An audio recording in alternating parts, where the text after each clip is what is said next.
சேவகன் இளமை கலைஞன் இவனே சேவகன், சேவகன் கடமை தலைவன் இவனே சேவகன். தமிழ்நாடு ஐடி விடுதி உரிமையாளர்கள் நலசங்கம் சார்பில் மாபெரும் ஆர்ப்பாட்டம்.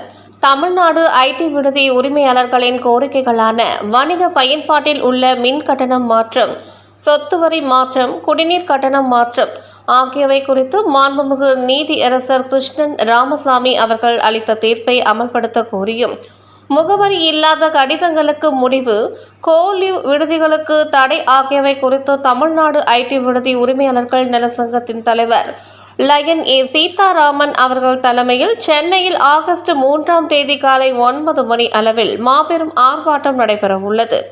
இடம் ராஜரத்தினம் ஸ்டேடியம், சென்னை எழும்பூர். அனைவரும் வாரீர் வாரீர், ஆதரவு தாரீர் தாரீர். வாஞ்சையுடன் வாரீர், வரலாறு படைப்போம். இது மாணவருக்கான போராட்டம், மக்களுக்கான போராட்டம். போராட்டம், மாபெரும் ஆர்ப்பாட்டம். மாணவர்களுக்கான போராட்டம், மாணவர் நலனுக்காக போராட்டம், பணிபுரியும் மகளிர் மற்றும் ஆடவருக்கான போராட்டம், பெற்றோருக்கான போராட்டம், இளைய சமுதாயத்திற்கு நல்வழி காட்டும் போராட்டம், தமிழ்நாடு முதலமைச்சர் அவர்களின் ஒற்றை கையெழுத்துக்காக நடத்தப்படும் போராட்டம். என்ன போராட்டம் இது? நீதியரசர் கிருஷ்ணன் ராமசாமி அவர்கள் அளித்த தீர்ப்பை அமுல்படுத்த கோரும் போராட்டம். அது என்ன தீர்ப்பு? பணிபுரியும் ஆடவர், மகளிர், மாணவ மாணவியர் தங்கும் விடுதிகள் எல்லாம் வணிக கட்டிடங்கள் அல்ல, இல்லங்களுக்கான கட்டிடங்களே என்ற மகத்தான தீர்ப்பை அளித்திருக்கிறார் மேதகு நீதியரசர் கிருஷ்ணன் ராமசாமி அவர்கள். இந்த ஒற்றை தீர்ப்பை அமுல்படுத்தினால் பயன்பெற போவது யார்? ஏழை எளிய வீட்டு மாணவ மாணவியர் பெருநகரங்களிலே விடுதிகளிலே தங்கி அவர்கள் மாதந்தோறும் 6000 செலுத்தி அவருடைய உணவு, உறைவிடம், பாதுகாப்பை பெற்றுக் கொண்டிருக்கிறார்கள். அந்த குழந்தைகள் மாதந்தோறும் 1000 ரூபாய் வரைக்கும் எலக்ட்ரிசிட்டி பில், மின் கட்டணம் செலுத்த வேண்டியது இருக்கிறது. அதே போல கிராமப்புறங்களில் இருந்து பெருநகரங்களுக்கு இடம்பெயர்ந்த ஏழை எளிய வீட்டு வாரிசுகள், பணிபுரியும் வாரிசுகள் 6000 செலுத்திவிட்டு 7000 செலுத்திவிட்டு 1000 ரூபாய் மேலும் மின் கட்டணமாக செலுத்த வேண்டிய காரணம் இருப்பதனால் அந்த மின் கட்டணத்தை எல்லாம் வணிக கட்டிடமாக இல்லாமல் இல்லங்களுக்கான கட்டடங்களாக தரப்பட வேண்டும் என்று மேதகு நீதியரசர் கிருஷ்ண ராமசாமி அவர்கள், விடுதிகள் எல்லாம் வணிக கட்டிடங்கள் அல்ல, ரெசிடென்சியல் டுவெல்லிங், இல்லங்களுக்கான கட்டிடங்கள் தான்.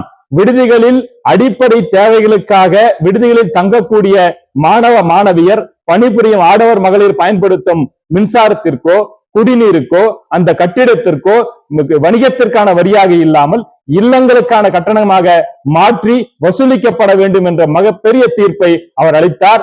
இன்றைக்கு தமிழ்நாடு முதலமைச்சர் அவர்களின் இந்த மாற்றம் ஏற்படுவதற்கு காரணமான பல லட்சம், இந்த ஒற்றை கையெழுத்தினால் தமிழ்நாட்டில் பல லட்சம் குடும்பங்கள் மகிழ்வுறும். அது ஒற்றை கையெழுத்து என்னவென்றால், இந்த சட்டத்தை, இந்த தீர்ப்பை சட்டமாக்கி அமுல்படுத்தினால் பல லட்சம் குடும்பங்கள் மகிழ்ச்சி அடையும். எனவே அதற்கான போராட்டம் தான் வரும் ஆகஸ்ட் மாதம் 3ஆம் தேதி சென்னை ராஜரத்னம் ஸ்டேடியத்துக்கு அருகாமையில் தமிழ்நாடு ஐடி விடுதி உரிமையாளர் சங்கத்தின் சார்பாக விடுதிகளில் தங்கக்கூடிய குழந்தைகளுக்காக, விடுதியில் தங்கக்கூடிய இளைஞர்களுக்காக, விடுதியில் தங்கக்கூடிய இளம் பெண்களுக்காக வீதியில் இறங்கி போராடுகிறோம். அனைவரும் ஆதரவு தாரீர், ஆதரவு தாரீர். போராட்டம், இது ஆர்ப்பாட்டம். விடுதி உரிமையாளர்களுக்காகவா? இல்லை. இந்த போராட்டம் இந்த மண்ணின் மைந்தர்கள், கிராமப்புறங்களிலிருந்து பெருநகரங்களுக்கு வந்திருக்கக்கூடிய ஏழை எளிய வீட்டு பிள்ளைகள், அவர்களுக்கான போராட்டம். ஏன் இந்த போராட்டம்? அந்த குழந்தைகள் சம்பாதிக்கூடிய 12,000 13,000-ல் 1000 ரூபாய் மின் கட்டணமாக செலுத்த வேண்டியிருக்கிறது. அதை மாற்றுவதற்கான போராட்டம். ஏன்? இப்பொழுது ஒரு செல்வந்தர் இருக்கிறார், அவர் ஒரு 4 கோடி ரூபாய் ஒரு வீடு வாங்குறார். 4 கோடி ரூபாய் வீடு வாங்கி அது 2 லட்சம் ரூபாய்க்கு ஒருத்தருக்கு வாடகைக்கு விடுறார். அந்த 2 லட்சம் ரூபாய்க்கு வாடகை விட்டார்னா அந்த பெரிய பங்களால ஒரு 100 லைட் இருக்கும், ஒரு 20 ஃபேன் இருக்கும், ஒரு 10 ஏசி இருக்கும். அவங்க வீட்டுல பெட் அனிமல்ஸுக்கு தனியா ஏசி ரூம் இருக்கும், ஸ்விம்மிங் பூல் இருக்கும், கிளப் ஹவுஸ் இருக்கும், ஜிம் இருக்கும். இந்த மாதிரி அடிப்படை தேவைகளை தாண்டி, அத்தியாவசிய தேவைகளை தாண்டி ஆடம்பர தேவைகளுக்காக ஒரு வாடகை வீட்டில் தங்கக்கூடிய மிகப்பெரிய பணக்காரர்கள் ஒரு யூனிட்டுக்கு 6 ரூபாய் 80 பைசா, 6 ரூபாய் 70 பைசா கட்டணும். அதே ஒரு 12,000 13,000 14,000 சம்பாதிக்கக்கூடிய ஏழை எளிய வீட்டு பிள்ளைகள் தங்கும் விடுதிகள், ஒரு மாணவ மாணவியர் பெற்றோரினுடைய வருமானத்தில் படிக்கக்கூடிய மாணவ மாணவியர் தங்கும் விடுதிகள் அடிப்படை தேவைகளுக்காக ஒரு லைட்டு, ஒரு ஃபேனு, ஒரு ஏசி, ஒரு ஃப்ரிட்ஜ், ஒரு வாஷிங் மிஷின் மட்டும் அடிப்படை தேவைகளுக்கு பயன்படுத்தக்கூடிய மின்சாரத்திற்கு 14 ரூபாய். இதை உணர்ந்த மேதகு நீதியரசர் கிருஷ்ண ராமசாமி அவர்கள் இந்த குழந்தைகளும் இந்த பணிபுரியும் ஏழை எளிய வீட்டு பிள்ளைகளும் அடிப்படை தேவைகளுக்காக பயன்படுத்தப்படும் மின்சாரத்திற்கு அந்த மின் கட்டணத்தை கமர்ஷியல் டாரிஃபாக இல்லாமல் டொமஸ்டிக் டாரிஃபாக வாங்க வேண்டும் என்று மகத்தான தீர்ப்பை 2025ஆம் ஆண்டு நவம்பர் மாதம் 25ஆம் தேதி அளித்திருக்கிறார். அந்த தீர்ப்பை அமுல்படுத்த தமிழ்நாடு முதலமைச்சர் அவர்களை தமிழ்நாடு முழுவதும் இருக்கக்கூடிய பல லட்சம் குழந்தைகள் சார்பாகவும், பல லட்சம் இளைஞர்கள் சார்பாகவும், பல லட்சம் இளம்பெண்கள் சார்பாகவும், பல லட்சம் பெற்றோர்கள் சார்பாகவும் வேண்டி கேட்டுக்கொள்கிறோம். இந்த போராட்டத்தின் வாயிலாக ஆகஸ்ட் மாதம் 3ஆம் தேதி சென்னை ராஜரத்னம் ஸ்டேடியத்தில் காலை 9 மணியிலிருந்து எங்கள் போராட்டம். இது எங்களுக்கான போராட்டம் அல்ல, விடுதி உரிமையாளர் நன்மைக்கான போராட்டம் அல்ல, இது மாணவர்களுக்கான போராட்டம், இளைஞர்களான போராட்டம், பெற்றோர்களுக்கான போராட்டம். நன்றி.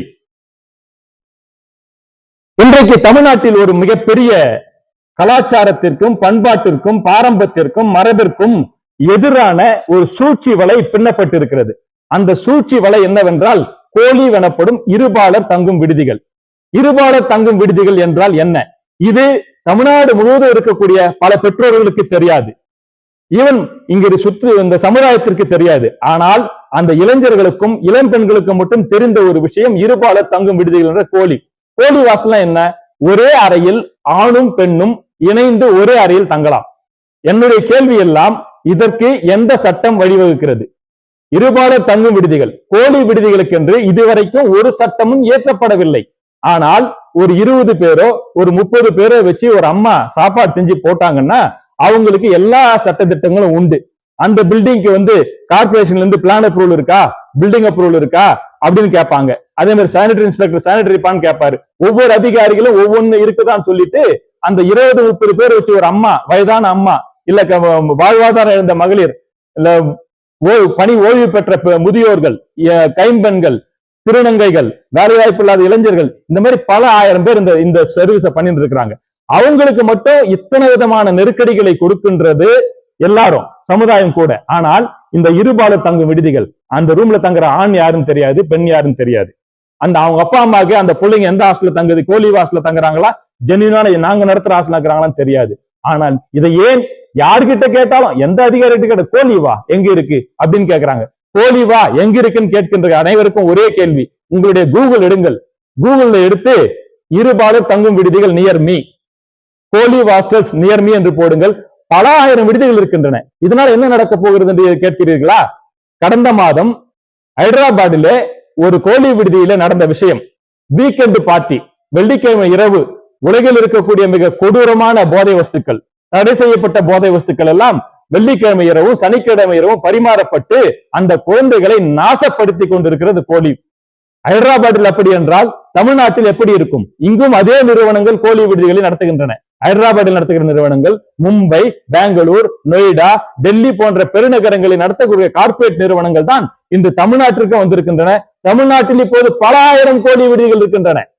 இந்த பல ஆயிரம் கோலி விடுதிகளில் எத்தனை லட்சம் இளைஞர்களும் இளம் பெண்களுக்கும் என்ன நடக்கிறது என்பதே யாருக்கும் தெரியாத ஒரு சூழ்நிலை இருக்குது.